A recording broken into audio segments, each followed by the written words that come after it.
नमस्कार. या व्हिडिओमध्ये आपण बघणार आहोत square of any 2 digit number. म्हणजे 11 ते 99 पर्यंत कोणत्याही संख्येचा वर्ग जर तुम्हाला काढायचा असेल तर वैदिक गणिताच्या ट्रिकने तुम्ही इझिली काढू शकता.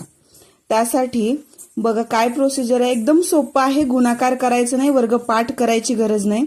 आता आपण 46चा वर्ग काढतोय तर काय करायचं, 6चा वर्ग जो आहे तो इथं मी लिहून घेतला. 6चा वर्ग 36, त्याच्यानंतर 4चा वर्ग 16 तो इथं लिहून घेतला. आता काय करायचं, ह्याच्यामध्ये काय संख्या आहे 4, 6, 2 यांचा गुणाकार करायचा आणि एक घर सोडून ती संख्या लिहायची. आता 6 चोक 24 आणि 24 दुनी 48. मग मी काय करते 48 याच्यामध्ये ऍड करते आणि आता बेरीज करायची. तर 6 6, 8 3 11, हातचा 1, 6 4 10 1 11 आणि 1 1 2 म्हणजे 46चा वर्ग आला बघा 2116.